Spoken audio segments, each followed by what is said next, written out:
This is the Work Smart Hypnosis podcast, session number 332. Craig Mackay on Freedom Hypnosis.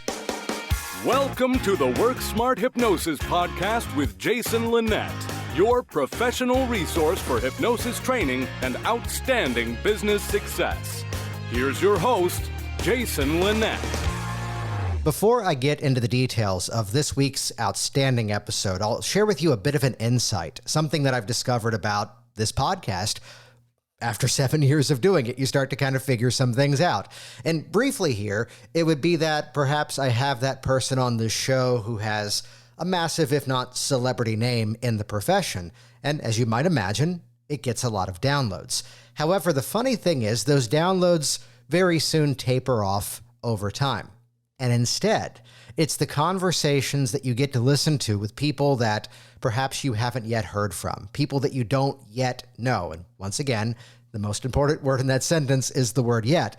Yet it's those stories. Those are the ones that surprisingly, or not surprisingly, now that we've kind of figured this out, get the most downloads over time. And here's why. It's because we get that massive spike when it's the big name in the profession. However, when it's someone's story that you can directly identify with, when it's that person who tells the origin story as to the career path that they were on and what they did to break out on their own and what strategies they typically use inside of their sessions and what's working now to actually bring in those clients. It's not only that those episodes get some of the most downloads, but we can track this. Those get the most shares. And this week's episode with Craig Mackay is definitely going to be one of those episodes because I've known Craig now, I believe, either 8 or 9 years at this point. So it's about time we had him on the program.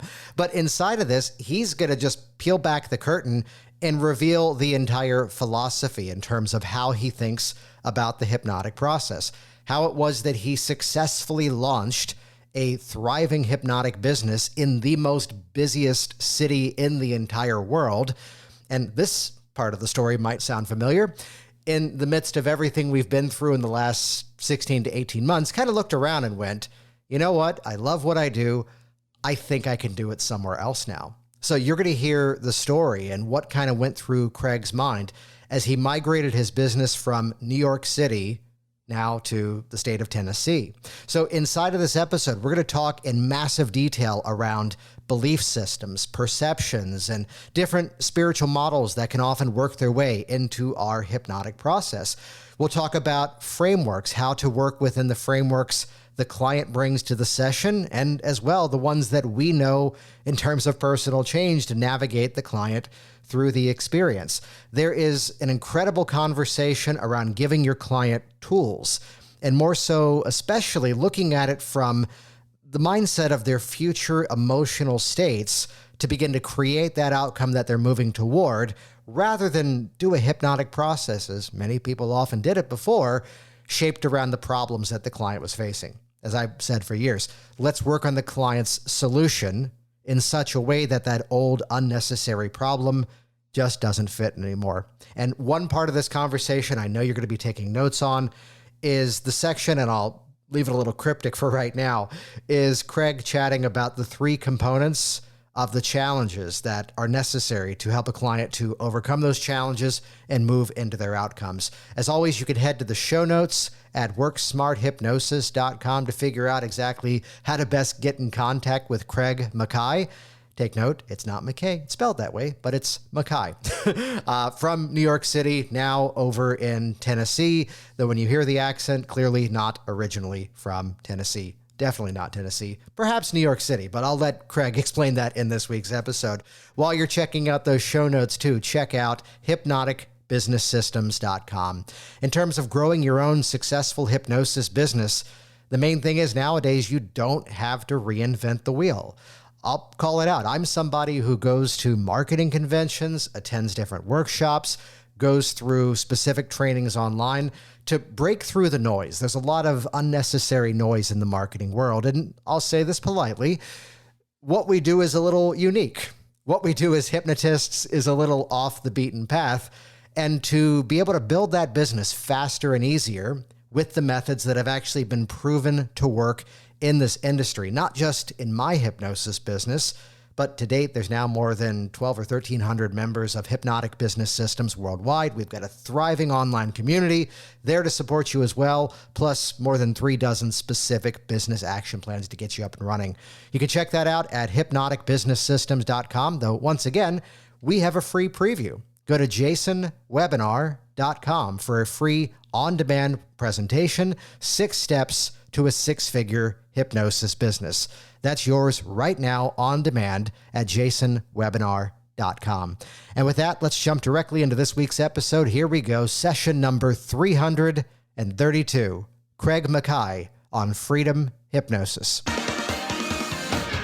Okay, so I'm originally from Scotland, grew up there, moved to the States at the end of my 20s, and back in Scotland, it was actually, getting right into the personal stuff here, when I was 11 years old, it came with the passing of a near relative of mine that actually introduced me to the concept of spirituality and perhaps there being a soul and everything, and I thought that was very interesting to me. But then I thought to myself, if there is that part of ourself, or we can call it our higher self, or the higher functions of the mind, or whatever label we want to use, I don't think it's important.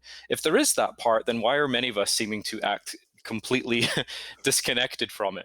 So over time, I became interested with this idea that if there is this emotional part of us, and then there is almost this rational part of ourselves, and then in spirituality, talking about there being this whole other layer, that was kind of brewing under the surface for a number of years, even as a teenager, for me, wondering, well, how does all that fit together? So then when I was in my 20s and I was living in Glasgow in Scotland, I actually went to a hypnotist because I was very curious about that, and I had some sessions with him, and I thought it was interesting, but little did I know how that would sow the seeds for what would come later on. Then if I skip forward another number of years, then when I moved to the US, I was merchant marine, or merchant navy as they call it in the UK, but basically working as a navigation officer on oil and gas ships going around the world. And when I moved to the US, it was because of my now wife. And because of the licensing, I couldn't continue with that career. And also I thought it wouldn't be a very good idea spending 8 months a year apart from her after we just got married. So while living in New York City, it came down to me thinking about, well, what am I going to do now? So I'd started reading some books about hypnosis, some rather out there ones actually by Dolores Cannon, actually, of all people.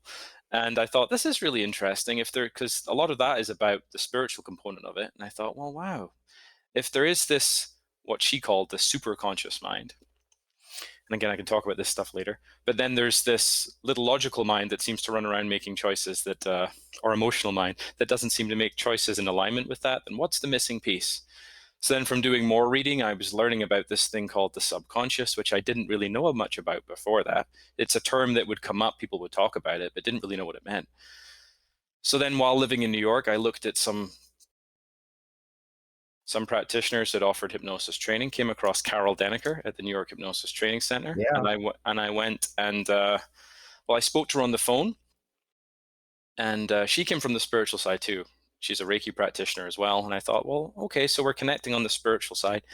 So I went there and took the NGH certification. And during that certification, was set up a website, what are you going to call yourself? And I thought, wow, this is getting a bit real now.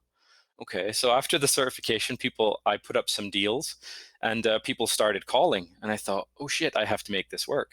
And that's a good thing. At the time, I remember that being a lot of pressure, but I really appreciate that now. Because with all due respect, I've been to numerous conferences where I'd see the same faces that aren't ready yet. They've got their certification, aren't ready yet. So I appreciate that. I have a running list in the back of my mind that I never publish of people who I know that for the last 7 or 8 years. Just getting the website ready. Yes, getting the website ready, because it's the website that converts people, right? Oh, yeah. Yes, and they don't get the change unless your website is of a certain standard. I mean, that's clearly obvious. That's clearly obvious, yeah. Right? So then, interestingly enough, I came in from the spiritual side of it, then actually found out most people aren't looking for that. And then I would say I ended up working on what I'll call the regular stuff that people come for, and gradually started to fall in love with that and think, well, you know what, we're all human beings. And this is just where people's perceptions of themselves and the world have led them to having these experiences or not having experiences. I became really interested in that. And I was doing it out of my apartment in my one bedroom in the living room in New York, because office prices were very high. And after a few years of doing that, That's actually not too unheard of in New I know, York City. right. Well, yeah, Yeah. it's interesting. And luckily, though, a WeWork type building opened up a 10-minute walk from where I lived, and the prices were really, really good. So I was able to open up an office there, and it was a 10-minute walk, no subway, no driving, Oh, nothing, nice. which was really good. And yeah, and it's interesting. That was all back in 2000. I got certified into 2013, so 2014 I was seeing clients already, and that's all I've done since I lived in the States. And then last year moved from New York down here to Nashville. And thanks to the pandemic, it's interesting. I know a lot of people have suffered during it, but it kicked some things forward for me in a good way. Where I always saw some clients online, but then the pandemic completely normalized telemedicine and such like. So when I moved here to Nashville, I thought, well, I can get a bigger apartment for the same money I had in New York, paid in New York, and just take one of the bedrooms similar to what you're doing and just make it an office. Fantastic. So my commute now has gone all the way from 10 minutes down to about 10 seconds. So which is Nice. which is fantastic.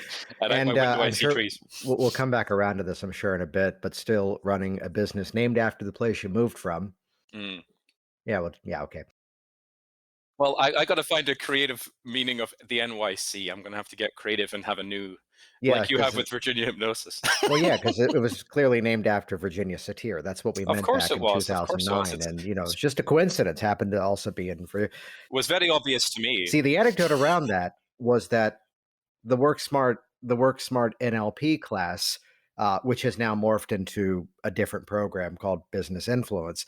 But that was only called Work Smart NLP because I could not get any placement on the web with Virginia NLP because you type in those words and she pops up.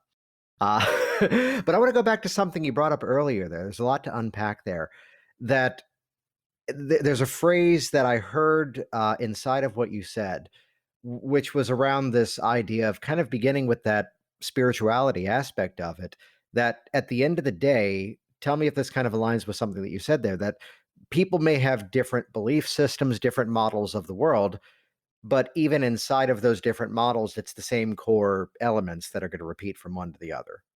Absolutely true. And even Yeah. down to, like, say, law of attraction, you could explain that from a spiritual side, or you could just explain it from the idea that, you could call it your reticular activating system gets tuned to those things that you believe in and focus on. So you could say, in terms of how the brain works, I think you can explain what we're talking about here. Or if you want to put it through a spiritual frame, I actually think it doesn't matter. Yeah. Because I heard someone say something.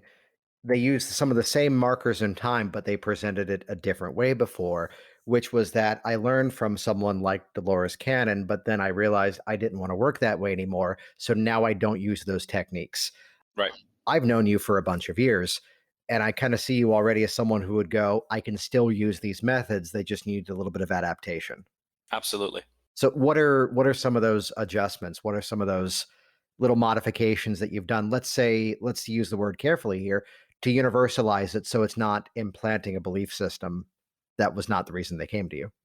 Well, and that's it. I find that starting with the intake, one of the questions I ask people is, are they a spiritual person? Yeah.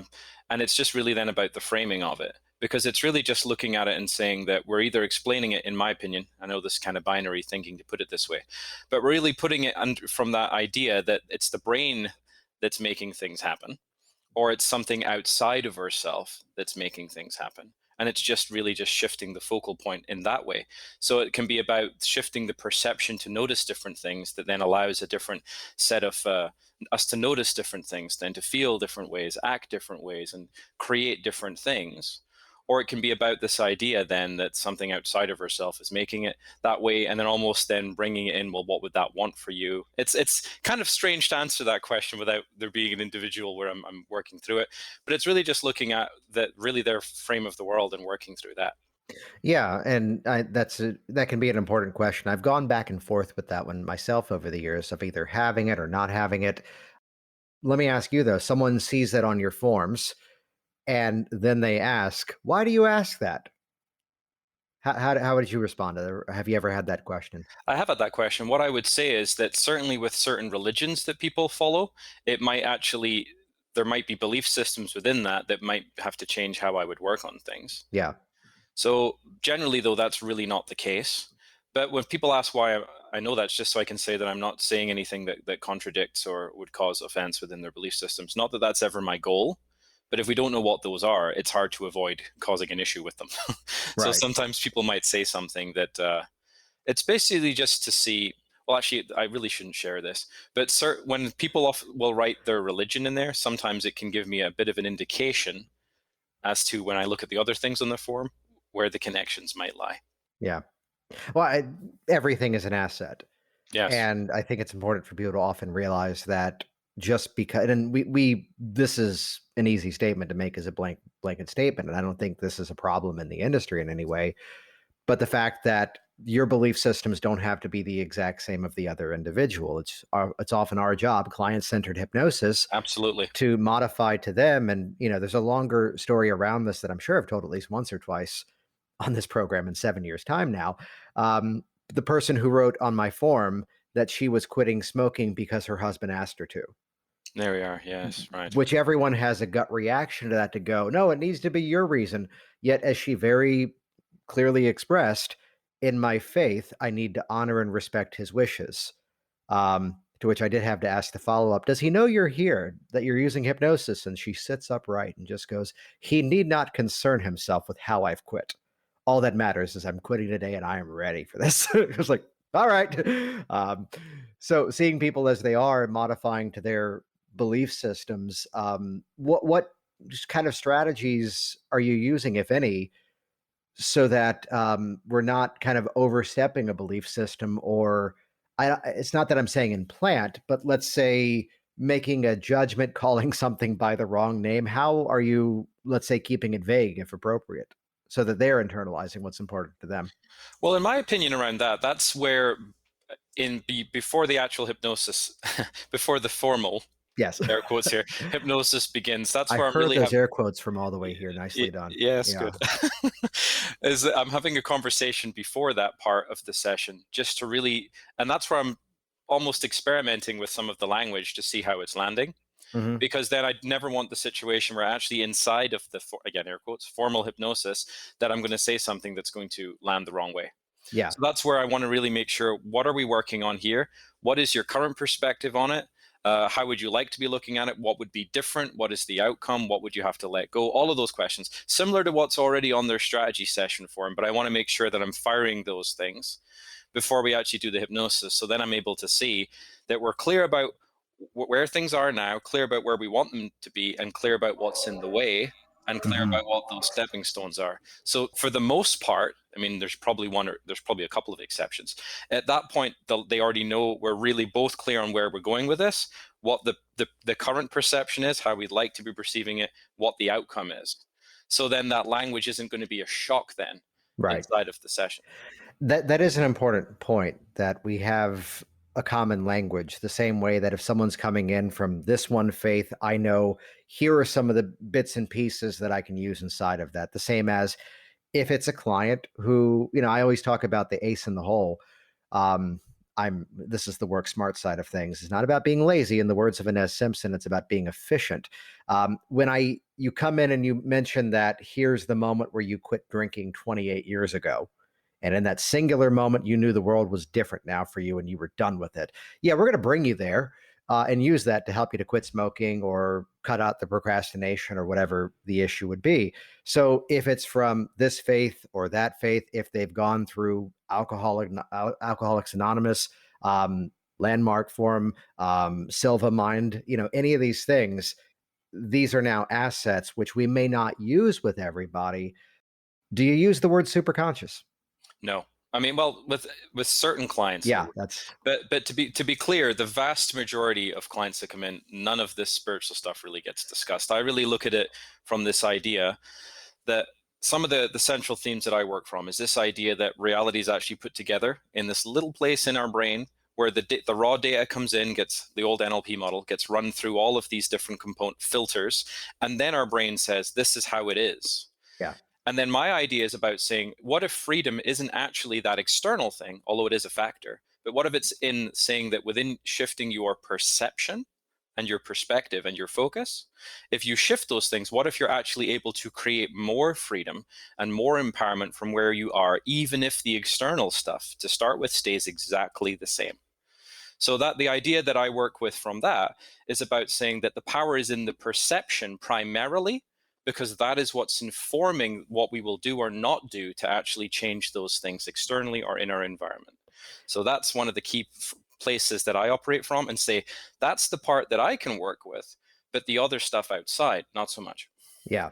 I love, love, love that way of thinking, that when we can put sort of the thematic score on top of it, the story externally, that this is the model of the world, that we're now going to take the experiences you've been going through, and as we put them through this filter, let's see what happens. Freedom. Hey, Craig, what'd you name the business?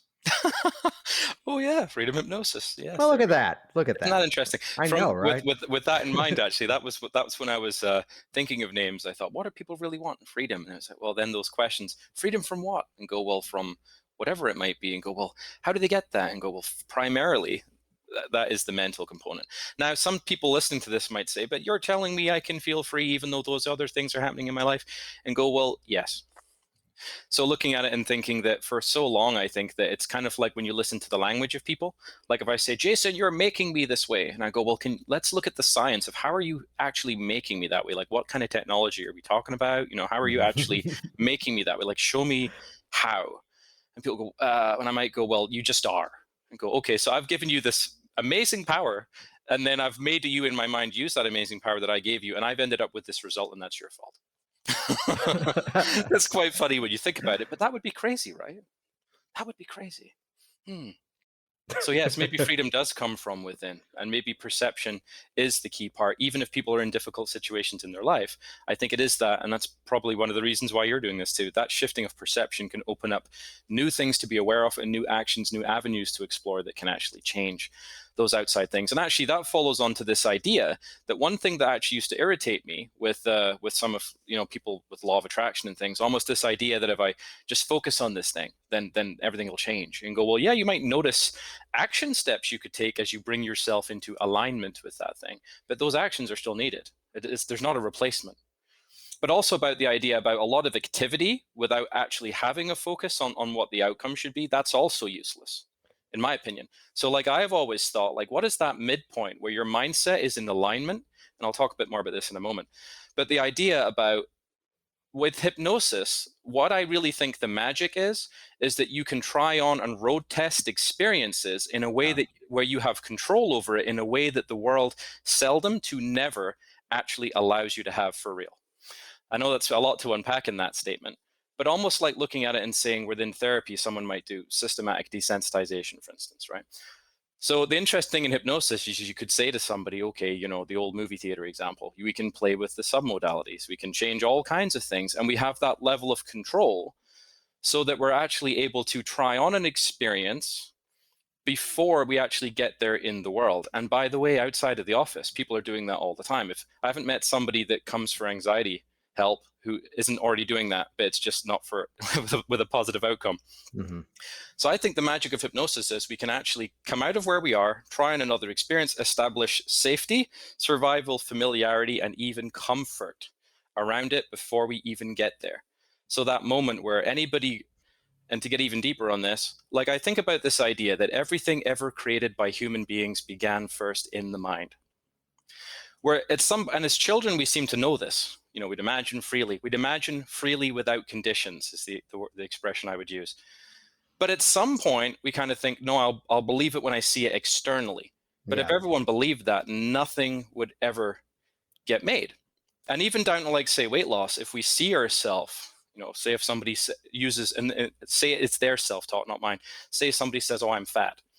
And go, so if the self-image is that this is who I am, which is an identity statement, this is how I see myself, therefore this is what I do, this is how I behave, this is how I feel, then it's almost like saying, well, there's no goal setting in that really is going to shift anything, because everything is actually in alignment with how you see it and believe it to be right now. So it's almost about setting that new, like in the GPS of the mind, setting that new reference point about, well, what would it be like to be this person, feeling this way, moving this way, having this experience? And also kind of like reverse engineering it. How would that person think? How would they feel? What would be different? What would be opening up for them? Yeah. And spending more time in that level of consciousness, or in that perspective or that frame, and saying, rather than where they are now. So it's almost like this, you going mentioned there as first. you mentioned as a tool submodalities, the idea that and this was part of a session I did yesterday of everything was going great. There was just this one little tiny bit. And this was a bit of influence before the session to go, well, there's three parts of this issue: thoughts, feelings, and actions. The classic psychodynamics: thoughts, feelings, and actions. So that's a tripod. And if all we do is go in today and change the feeling, the tripod now only has two of those previous legs to stand on. What's going to happen? They go, it's going to fall down and not work anymore. I'm like, thank you. Made Yes. my job easier. Let me read. I had to pull this up from James Hazelrig. Hypnosis is the art of getting real results from imaginary or suggested events. Right. Yeah. And the funny part of that is how actually, even outside of well, like all of the things we're talking about here, Jason, outside of a hypnosis office, that's already happening. It's just the question is it working for you or against you, right? Yeah. You've heard my phrasing around, here's how you're already doing this. I'm going to show you how to do it on purpose and to your benefit. And I think that is so important, because before we started actually officially recording here, we were having that conversation, right, about this idea that there can be this perception about the work that we do and hypnosis being this really strange alien experience that's never happened in any way to anyone outside of the office. And I think it can be really interesting to highlight those ways in which it is already happening every day, and beyond the highway hypnosis example, how in many ways, and although that's valid too, but in how many areas of life it's already happening. Like, people often do have this story, right, about themselves or life or the world. And it's almost then with that filters of the mind. Our mind is the deletion, distortion, generalization, right? Our mind is really trying very hard to continually prove that to be true. And I used to struggle with that, thinking, no, but this is true to me. And it then realizing, yes, but it's almost like we're always experiencing the post-production version of the objective reality. I guess that'd be the subjective reality, but yes. So the post-production version of it. But then the idea, and how difficult it can be to accept, but this is how it is though. And how difficult it can be to accept, yes, because of those other things, then yes, this is how it is. But if we shift these other things, our perspective, for instance, if we shift our mind, then suddenly we're no longer right about that old thing anymore. And wouldn't that be nice? We can be right about something else. And to go back to the idea, the law of attraction idea, wouldn't it be nice that our mind is trying to prove something else to be true? Wouldn't that be nice? Rather than confirming the same old thing. Because either way, it's going to happen. You can't turn it off. It's like, oh, I don't believe in that particular activating system stuff. Go, great. Well, it's still happening. It's fantastic that you don't believe it. It's amazing. I've got to go back to James Hazelrig again. It's okay if you don't believe. It believes in you. Oh, that's funny. Yeah. It's funny, but then sometimes our guest apparently this week's episode. So taking all of these themes, and I found that as we establish, even if it may be an internal philosophy, even if it is that internal dialogue, I think you've heard one of mine before, that and this uses some possibly negatively charged words, but used in a very positive intent. I'm not going to say broken. Let's just say not working. There's a person who's reaching out to us because there's something in their life that's not working the way that it ought to. Therefore, we help to change that reality. And by way of hypnotic phenomenon and other techniques, we're helping to further break that false perception of reality, which creates the opening where now we can help them put in what they want and use their own words to do it. So to have these sort of thematic themes and almost this thesis statement to the work that we do, which this is great, this is helpful, but let's get down to business here. So you're up and running. You find that transition moving from working in your own, apartment in New York City, which I will leave out who it was. But there's an amazing training I attended. There were 8 of us, and we were around the dinner table. So again, cost of living: New York City, Northern Virginia, Orlando, Nashville. Nice. So what were you doing to bring those people in? What's working to get that traffic and bring those people into your world? The primary way that people have found me, well, in the beginning, it was running deals. There was something called Amazon Local back in the day, which Yeah, yeah. right, I used to do that, and I remember, I'll never forget, 3 sessions for 99 is the deal they would accept, and they took 40% of it. So I got $60 for 3 sessions, yay! But it was good experience. And then I ran some deals on Groupon for a year or two, then stopped that. But then what really, most of the traffic, here's what I would really say, is about doing good work and then getting good reviews from people is really what changed it. So it's about, people would find me on Yelp. A lot of people would search on there for services, Yelp, and then my Google reviews. Those are the primary ways that people would find me. I did do Yelp, the Yelp advertising for a while. I didn't think it made much difference. So it's mostly Yelp and Google. And also over time, here and there, I've had bursts of working on my YouTube channel. And I do actually get people finding my YouTube videos and coming to me through that. But that's much less often than the Google and the Yelp situation. So that's primarily where I have done some Google pay-per-click. I have done some of that, but most of it's Yelp and Google searches.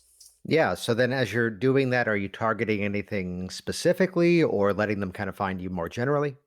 More generally, there was a company that I worked with that set a low budget each month for pay-per-click, and they basically, it's basically just pointing them to a couple of the services, a few of the services that I offer, but it's nothing overly specific. Yeah. And then the Yelp and the Googles, mostly at that point, people are actually looking for hypnosis at that point. So they're at a different level of the process where they've Yeah, I was about to somewhat ask tried that exact question, that is it going after people? Because this is clearly the world that I chose to live in by putting the word hypnosis on nearly every project. Yeah. The subtext behind some of what I've done over the years is that I'm looking for those people who have already decided they want to do hypnosis and now are doing their research to find who's the best fit for them. So that was targeting people who were already looking for that. Yes. And in the future, though, what I'm really always playing with the idea in my mind now about just going after the solution. Like, say, Dan Kendall, the anxiety relief guy, hey, what do you Mhm. do? Well, the name kind of suggests it. But so looking at and thinking, being outcome based with that, because really the more I look at it, hypnosis is a tool, Yes. right? So it's almost like, I've often thought about this, that if a plumber came, you wouldn't say, well, open your tool bag and like put everything out and you can use this and you can use this. But that wrench, I don't like the look of that wrench. You're not allowed to use that wrench. It'd be more about saying, well, this is kind of weird. Like, you have this leak. Do you want the leak fixed, or do we want to just have a conversation about, the tools and like what, which one is it? And well, I want to have a conversation about tools and go, well, then I'll send somebody else. I'll be, expect a phone call soon. But I think it's an interesting thing about, I think most people are looking for an outcome, right? They're looking for a certain problem to be solved. And I keep hearing this over and over again. For me, I'm looking at and thinking, becoming a specialist in solving a certain problem. For people that really want that problem solved, I think it almost, I won't say completely, but I think it almost takes out that conversation about, the attachment to the tools. Yeah. So yes, hypnosis has been in everything that I've put out there, but I'm looking to move more towards being more of a specialist and being outcome based on that. Well, I'll tell you, the beauty of that becomes is that, and this is the fear that many people have, that if I do specialize, they won't come to me for the other things. And I there's a video that my clients watch that presents as really either being stop smoking or business confidence, whether it's fear of failure, fear of success, imposter syndrome, fear of public speaking, and I just kind of put them all in one category. And here's someone who did watch that full presentation the other day and signed up for everything, and come to find out she's coming in for a fear that I'd seen many times over the years. I teach onboarding, as in here's when someone schedules, and even though they're already scheduled, pump up the expectation further. You've got the assets for this to send. Here's a testimonial around that. Here's an article about this. Looking forward to seeing you on Monday. Just to kind of bump up that expectation even further. And again, I'm the guy working with entrepreneurs for personal issues around their business. And yet she saw through that to go, yeah, but I want to work with you for this issue. And I could have rightfully said, I don't do that, as I did with someone else this past week, and referred elsewhere. And it's not for a lack of confidence. It's instead that the deeper we get into what we do, we have that right to choose those things that we're the best with. Richard Nandgaard's line is that I'm only going to work with the things I know I can get 100% success with. My scope of practice conversation: when in doubt, don't. Well, I think there's an interesting angle to that, though, that quite often, in my experience, it's been the case that when you really ask certain questions about what the presenting, challenge is or the presenting goal, it's really not about that. Yeah. So I think it's an interesting thing then, actually. In fact, I remember somebody said once, take 99% of what the client says consciously and just ignore it. And I remember thinking, wow, that's quite strong. But I understand the point. The point being is that people are having the effect experience of something else. And sometimes when you peel back the layers, that thing that they said they came for is actually about something else. Yeah. And especially sometimes where there may be a component of it, like, weight loss, or it could be smoking. But when you peel back some layers, you're like, wait, there's this whole other big thing. Like saying, well, there's this other kind of elephant in the room that's coming up when we ask certain questions. Are we going to go there, or are we going to stick with where we started? Because sometimes in my experience, sticking with where we started can block the result because it's really not about that. It can be about something else. Yeah, I was about to say that, again, you and I've been around each other quite a bit over the years, and I've heard you say something that I've said as well. Here are people that we've seen a couple of dozen times, and it's not the game of, all right, one of these days it might stick, come on back. It's that they saw the value in the process, the same as a person in the gym finds the specific exercise that they respond the best to, Right. and they go, this is what I'm doing now. And just because I know you'd get my anecdote, the free personal training session at the new gym, I just said, it's like I've hired trainers to watch me and correct my form. I don't want to be run through a workout. And the trainer was amazing to go, okay, so that's not what I do. But we have 45 minutes. You want to do something? My example would be, I see recently you've posted like some videos of like doing the deadlift. Here's my main point of frustration with that. I watched some of those videos and my body didn't change, Jason. What's up with that? You lifted the weight and I didn't get the result. Like, what's up with that? There's something wrong with that. That's not right. I mean, back to this example. It's because you didn't want it, Craig, and you know that. Oh. No, but this example, though, of people who you've worked with that now it's become a bit of an ongoing, yes, there's hypnosis, but also a bit of a coaching relationship to them.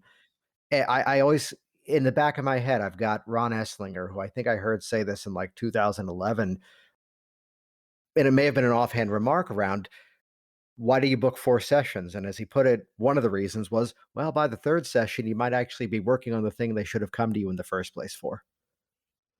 And again, we will have those people that it's not, I want to get paid for this many. It's instead they found something that was effective for them.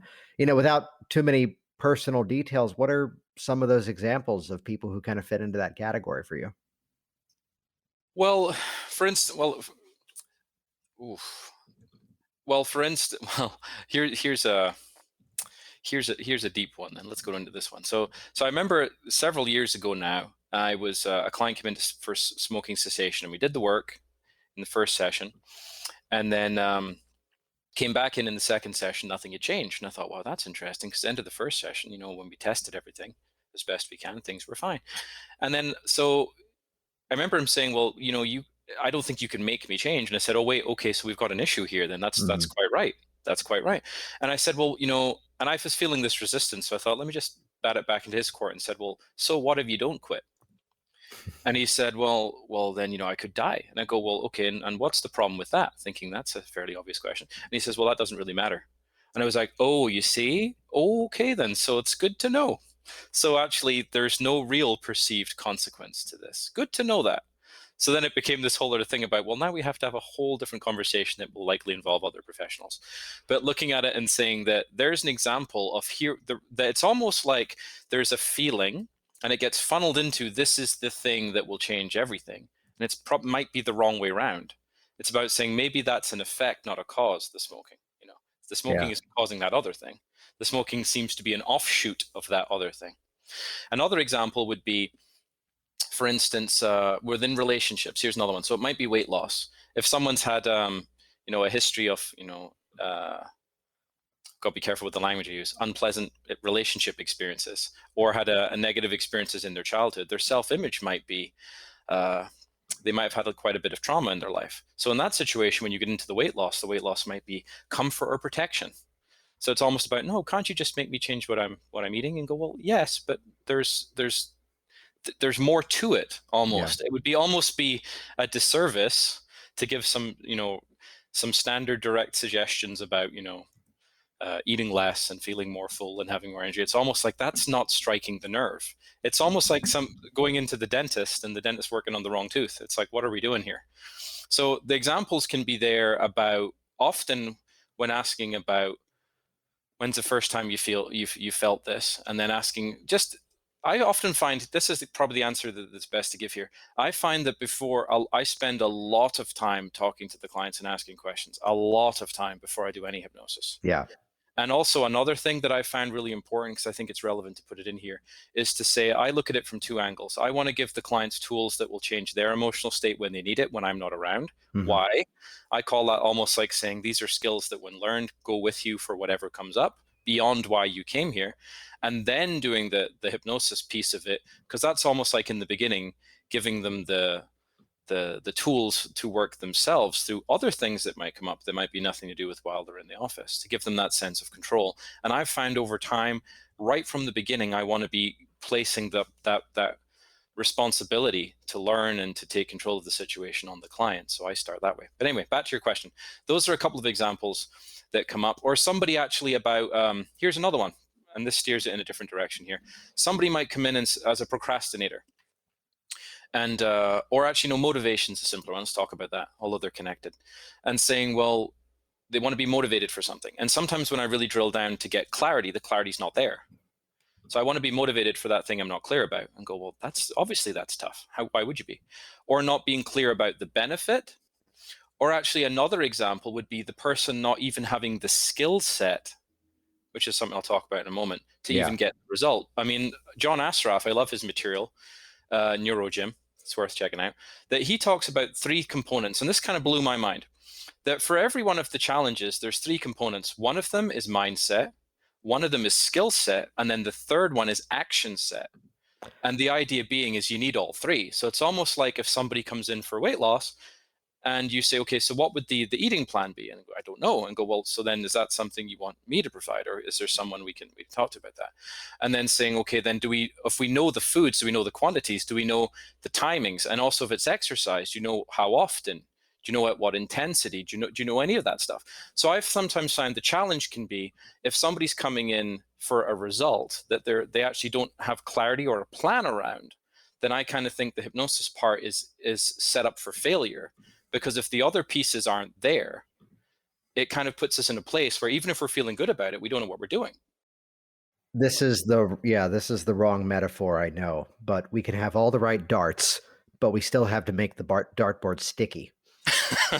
And I know that's not how dartboards work, but clearly that demonstrates my skill at darts. That's the biggest breakthrough that I'd say I've had in the last 5 or 6 years of putting so much of action and making sure that's absolutely clear inside of the dialogues with the client that, and this is the phrase that someone used a couple of years ago, and now we're all saying it. It's not just about hypnotizing you to create a change. It's now letting your actions become hypnotic, so that now as you're doing this, we're attaching the hypnotic work to that action so that then it creates this. That benefit of the cause and effect relationship, that's just how the mind works. That we need you in motion doing something differently. There's no change without change. We need you in motion doing something differently. And this is not just our weight loss, quit biting nails, stop smoking, stop chasing cars, habitual things. It's even that willingness to go do something different. Yes. To borrow the diagnosis from Michael Ellner, fun deficiency disorder. I want you to go out and do something for yourself today or tomorrow. Go do something differently. That's going to change that pathway of the mind. And that's what we're attaching all this work to. I love that. And actually, I think that is, so far of everything that's been said on this podcast, that's the biggest point, I think, what you've just said there. Because I think without that, what are we attaching to? An idea, Yeah. So I think that, and over the years, that's something where I'll admit it, that hasn't been as clear as maybe I would have liked it to have been until not that long ago. Because it's almost like I would look at it and think, well, I'm at a different part of the process, right? But then realizing, no, the whole thing is connected. And so I think what you've said there is supremely important. And actually, I would say if I could go back in time, I would just really be supremely specific almost obnoxiously specific about, okay, what are the action steps after this? What does that specifically look like? And then in the hypnosis, running those loops about, yes, the cause and effect, so that is not ambiguous at all. And I think that really success really depends upon that. Otherwise, like, to go back to the example of mindset, skill set, action set, all the mindset in the world won't do anything without the skill set or the action set. Won't do anything without that. But also, if we don't, even someone might, and this is another category, people might have the mindset and the skills, but it's not actually put into a schedule of specific actions. And again, that's also an issue. So this is kind of to go back to what you were saying, asking about before around the coaching. I kind of look at it and think that value can be delivered across all three, but primarily two for us, because you've got the mindset part of it, but there's also a skill set that comes with the mindset, but also a skill set that comes with whatever the client is looking to work on. There's also a skill set there. And it's about looking at it and saying that, realizing really that competency is needed across the board for the result to happen. Because again, like, all of the skills, all of the actions without the mindset, not going to work. But also, again, mindset without the skills, what are we doing? Then we're leaving the office feeling fantastic, but totally unsure of what we're going to do. I got a yes and. Skills and the willingness to improve over time. Yes. Oh, well, yeah. That's another key point. So part of the reason why I think the coaching, I'm leaning more into the coaching model now, is to be there for the waypoints along the journey. Because it's almost like sometimes when the rubber meets the road, they find that there's different things come up, and it can be useful, I think, to maintain contact for that. So the more that I look at it, the more I look at it and think that the coaching element is important, because it can, and particularly over the longer period of time, because it allows fine tuning as things go along. And I think that different challenges can arise for people. So I lean more towards the coaching model now, although coaching, the label, is not quite as sexy, but also then you're not dealing with the preconceptions about hypnosis. As hypnosis, and actually I know we said this before we officially started recording, but what I often find is hypnosis is perceived as a replacement for skill set, action set, not an accompaniment. That's an expectation, as opposed to that is what it is. There's an expectation that may be it. But we were chatting about better educational strategies to prevent that. I got to bring it back to freedom, though, which you've pulled off one of the things that clearly I am passionate about, moving a business while it's still running. Yes. So let's talk about that. What are some of the things that you did in place? Because from one of the times we last connected, you said, I'm still seeing some of the same people, just in a different location, the same as I've been transparent as to I'm somewhere else now. It's in the signature of the email as well. Talk to us about that journey of making a major life change in the midst of still working with people. Well, not having to find an office made it easier, but I did set up a Nashville site and actually got no traffic to it. And I think I've seen one person down here. There's a truth bomb.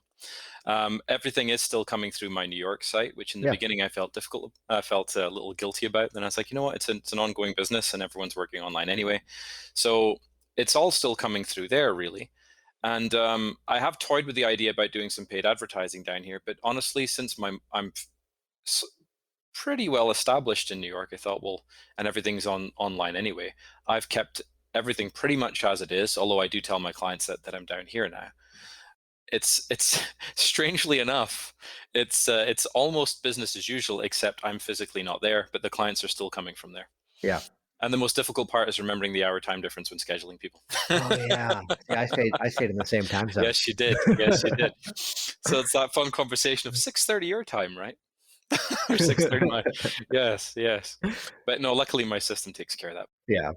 But really, it's been an interesting thing about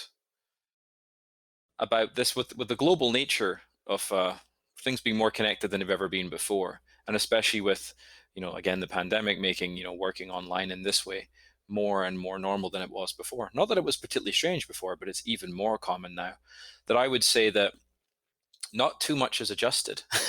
Although I'm looking at it now and thinking, well, the next step would be to say, although this is a whole different conversation about saying, well, maybe I don't need to target New York anymore. Maybe we target national for something specific. But that is a whole different conversation. But looking at it now about saying the boundaries really don't have probably never mattered less.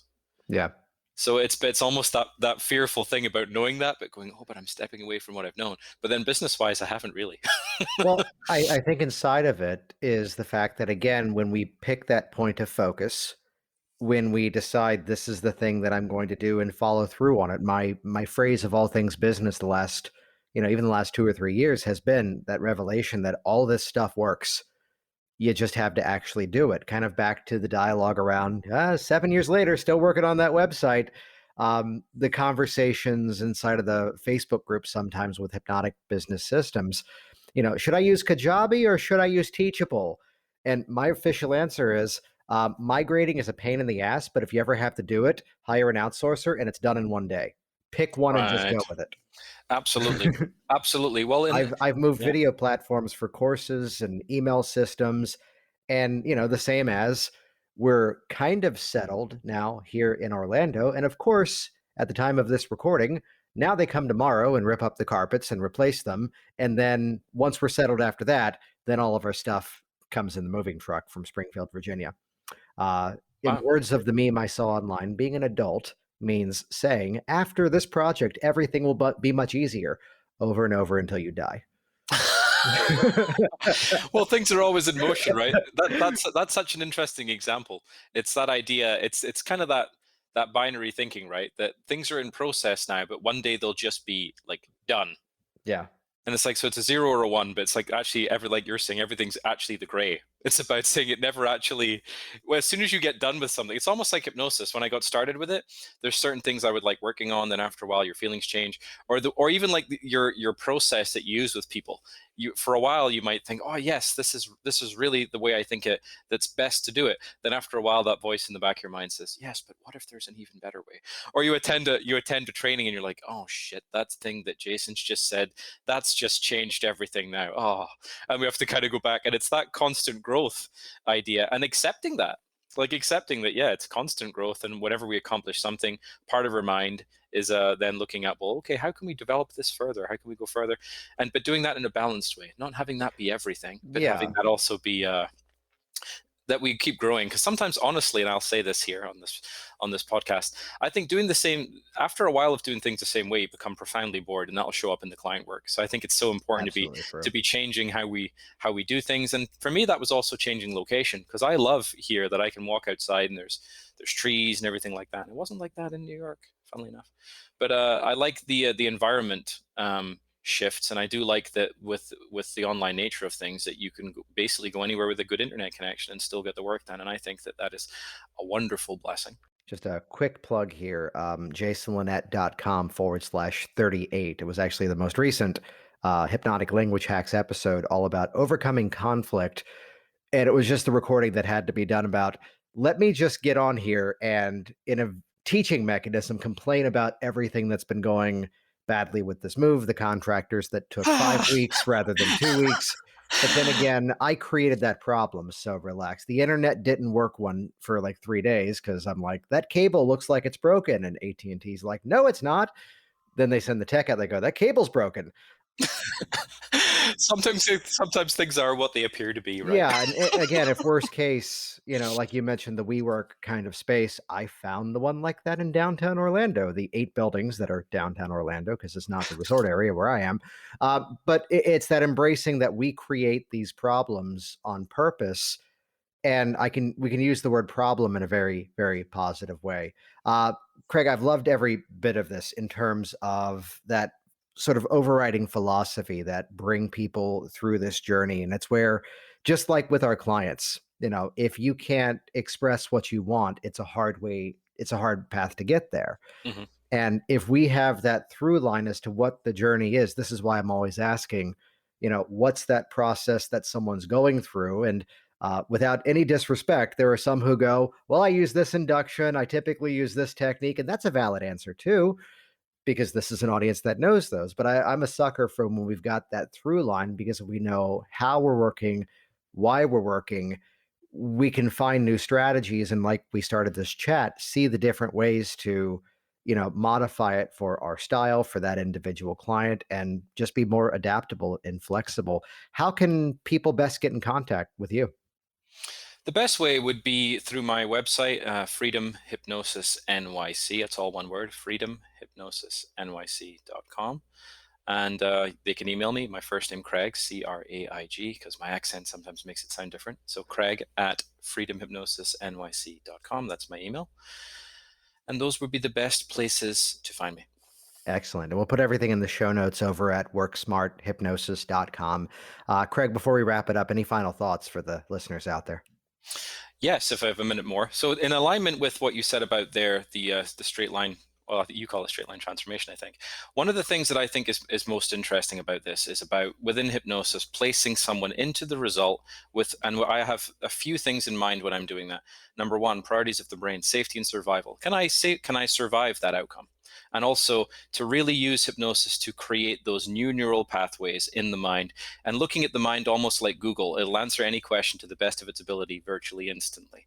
So asking those questions that really associate into that result. What would you be seeing through your eyes? What would you be hearing through your ears? What would you be feeling through your body? What would let you know that things had changed now? Again, because in order to answer that question, the mind has to go there and create that neural pathway, which I think is tremendous. In a way that it will not if we just talk about what we don't want. Interesting, that, isn't it?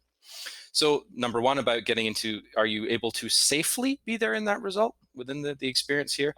Also, are we able to minimize any pain and maximize any comfort? Are we able to then make progress towards that energy efficient, meaning it's not such a big step that our mind says, oh my God, that's too much work, or it's too unsafe, or too much of the unknown. And number four, then can we look into, well, what's good about it? What's the pleasurable part of it? But starting in the right order. Because I think sometimes going after the pleasure of a result, that's not top of the priority list. That's actually bottom of the priority list for the way the mind works. We first want to get into, can I safely be there and establish that? And then work towards the comfort part, the comfort and the pleasure and the happiness and all of that stuff. So I think hypnosis gives us that wonderful ability to make the mind, or that's maybe not the best wording, to encourage the mind to create those connections, create those associations that once reinforced in the session and after the session, then create that new result. There's my final thoughts. Jason Linett here once again, and as always, thank you so much for interacting with this program. And now that you've heard the backstory behind how so many of these episodes tend to go viral over time, indeed, yes, thank you for sharing it in your ongoing conversations with the hypnotic profession. You can head over to the show notes at worksmarthypnosis.com to see exactly how to get in contact with Craig, to reach out and say hello. And once again, while you're there at the computer, check out hypnoticbusinesssystems.com. It's the all-access pass to a proven library of resources to indeed, yes, help you to make it rain. Or check out the free preview, a free on-demand workshop available right now at jasonwebinar.com. See you soon. Thanks for listening to the Work Smart Hypnosis podcast at worksmarthypnosis.com.